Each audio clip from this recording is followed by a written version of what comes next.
आ गया हूँ दोस्तों मैं अपने एक और न्यू हॉरर किस्से के साथ में, एक नई स्टोरी के साथ में। ये किस्सा भी कुछ ऐसा है जो एकदम रियल है और मेरे मेरे दोस्तों के साथ में हुआ है। आपका स्वागत है मेरे इस YouTube चैनल बैरागी पर। अगर आप सबको मेरी वीडियोस अच्छी लगती हैं तो वीडियोस को लाइक करें, वीडियोस को शेयर करें और चैनल को सब्सक्राइब करना ना भूलें। चलिए कहानी शुरू करते हैं। ये 2018 की बात है। मैं कॉलेज में था। तो मैं एक मास कम्युनिकेशन का स्टूडेंट हूँ। तो हमें क्या होता है, हमें एक थर्ड ईयर में एक फाइनल प्रोजेक्ट बनाना होता है कॉलेज के लिए।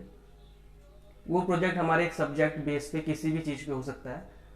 उस प्रोजेक्ट को हमें कॉलेज में सबमिट करना होता है और उसी के बेस पे हमारी डिग्री डिसाइड होती है।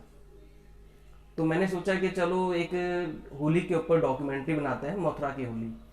शायद आपको पता नहीं होगा, मथुरा के अंदर 40 दिन तक होली का त्यौहार जो फेस्टिवल है बहुत धूम और उल्लास के साथ मनाया जाता है। और बहुत तरह की होलियाँ वहाँ पे होती हैं, रंग होली, फूल होली, हुरंगा, बहुत सी चीज़ें। तो मैंने ये सोचा कि इन सबको मैं कवर करके अपनी एक डॉक्यूमेंट्री बनाऊंगा। तो मैंने अपने कुछ दोस्तों से बात किया जो मेरे क्लासमेट थे कॉलेज के साथ में। तो हमने पूरी टीम बनाई और हम मथुरा निकल गए होली के लिए। सबसे पहला जो टास्क था मेरा वो था बरसाना जाना। बरसाने में एक लठमार होली होती है जो विश्व की सबसे प्रसिद्ध होलियों में आती है। तो उस चीज़ को हमें कवर करना था। तो हम बरसाना पहुँचे, हमने बरसाना कवर किया। फिर उसके अगले दिन हम नंदगांव गए, नंदगांव हमने पूरा कवर किया। उसके अगले दिन बांके बिहारी जो वृंदावन में टेम्पल है वहाँ पर गए। वहाँ पे फूल होली का बहुत ही एक बड़ा उत्सव मनाया जाता है मंदिर के अंदर। तो हम सब दोस्त वहाँ गए, हमने वहाँ पे पूरा वो उत्सव कवर किया। हाँ, आपको मैं एक चीज़ बताना भूल गया कि मेरे को मिला के टोटल 5 बंदों की टीम थी और हम पे सेंट्रो कार थी जिससे हम मथुरा के लिए गए थे। तो क्या हुआ कि वृंदावन की जो होली है उसको कवर करने में हमें बहुत टाइम लगा। फूल होली बेसिकली, और आसपास की जो जितना भी एरिया था वो भी हमने अच्छे से कवर किया।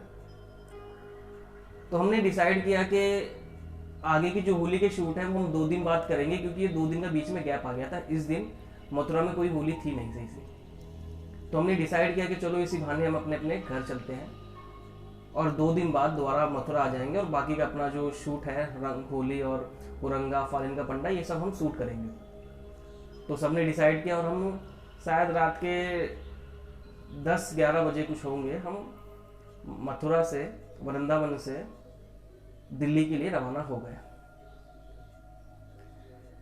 तो रास्ते में जा रहे थे, हाईवे का रास्ता था और होली से पहले थोड़ी बहुत सर्दी होती है तो कोहरा भी था हाईवे पे।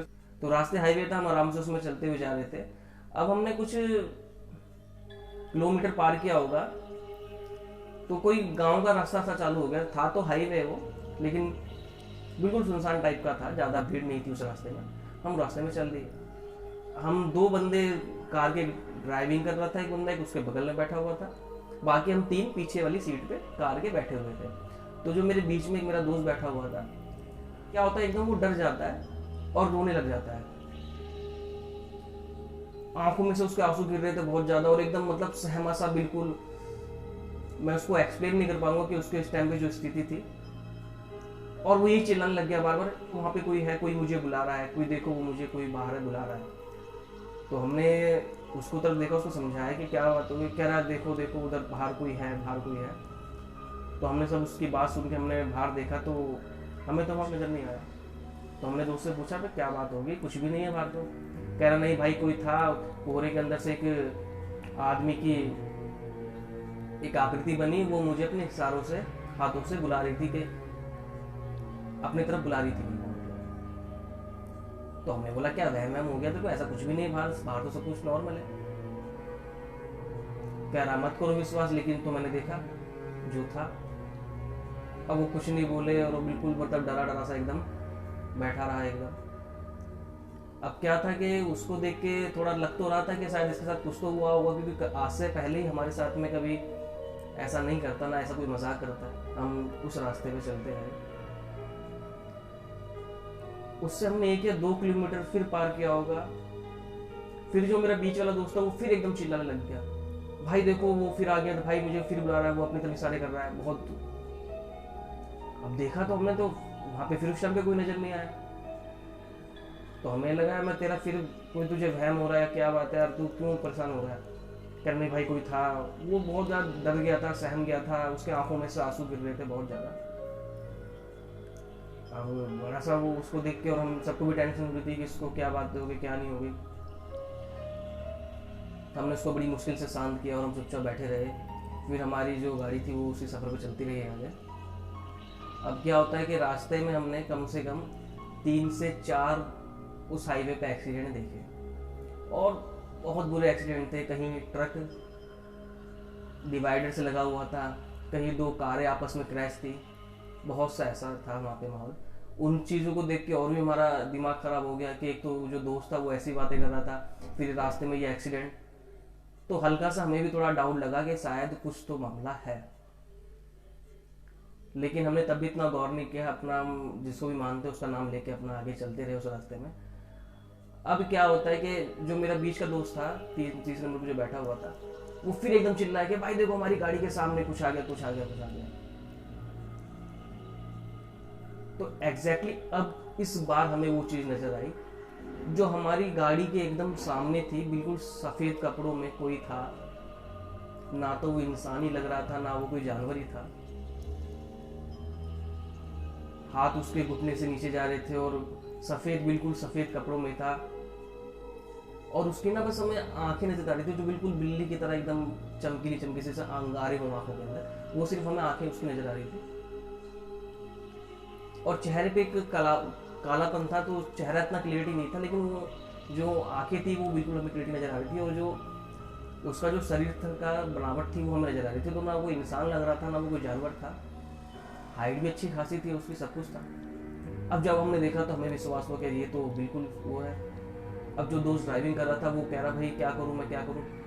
मैं भाई तो गाड़ी मत रोकिए, गाड़ी रोकेगा तो क्या पता ये चीज़ हम पे हमला कर दे, तो बस गाड़ी चलाता रहे। तो दोस्त ने बड़ी हिम्मत बांधी, वो चुपचाप गाड़ी को चलाता रहा। अब क्या होता है, वो जो हमें जो चीज़ दिख रही थी वो सेम वैसे ही इशारे जैसा हमें जो दोस्त बता रहा था करके, वैसे ही वो हाथों से इशारे करने लगे।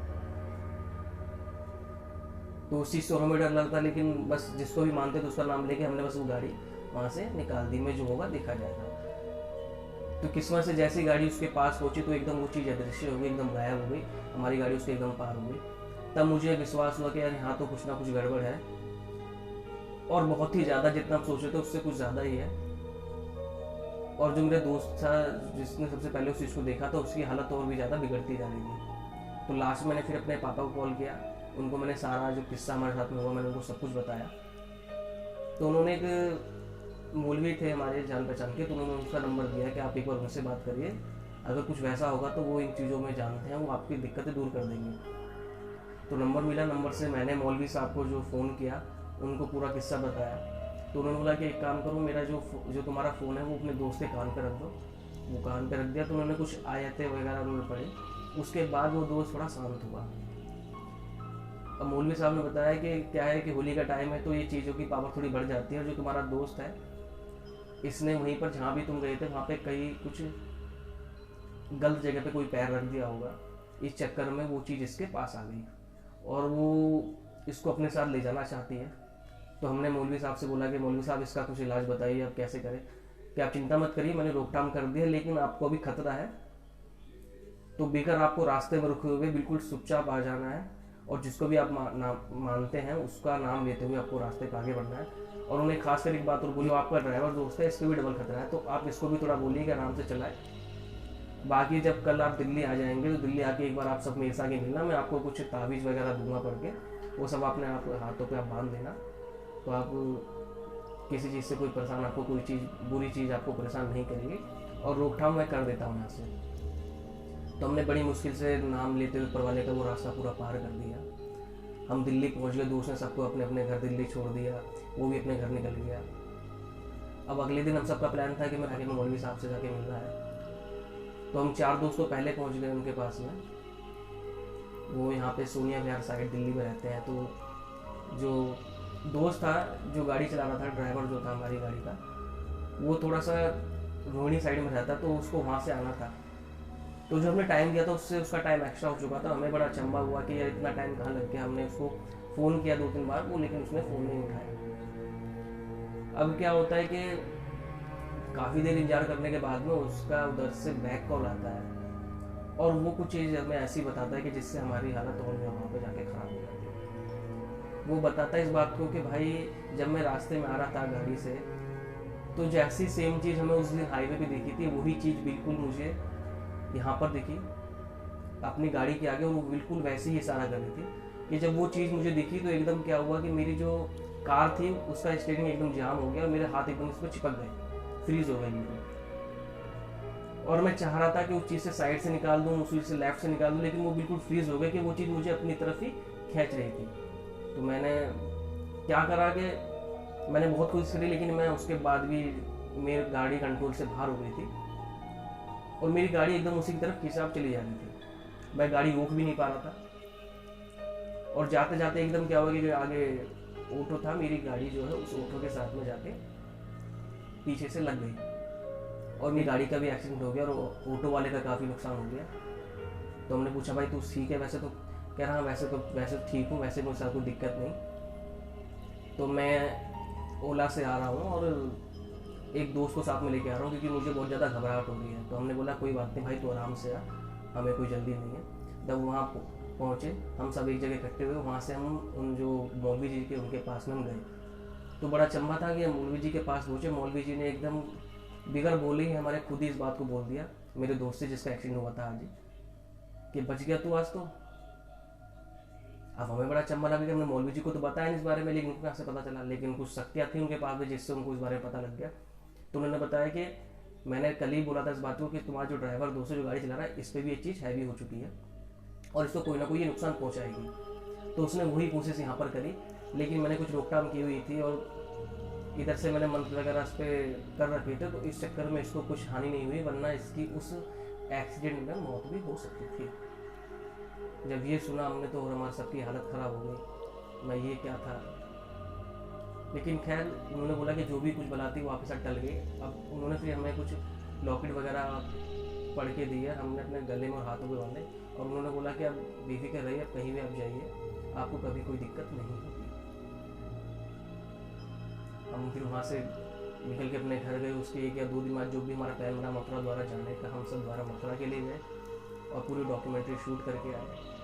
अगर आप वो डॉक्यूमेंट्री देखना चाहते हैं तो मेरे इस चैनल पे भी अवेलेबल है और उसका लिंक मैं अपने इस वीडियो की डिस्क्रिप्शन में डाल दूंगा।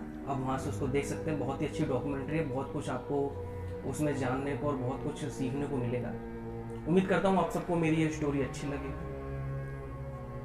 ऐसे ही मुझे सपोर्ट करते रहिए, मैं आपके सामने नई नई स्टोरीज ऐसे ही लाता रहूँगा जो बिल्कुल रियल इंसिडेंट है, कुछ मेरे तो कुछ मेरे दोस्तों के साथ में हुआ होगा।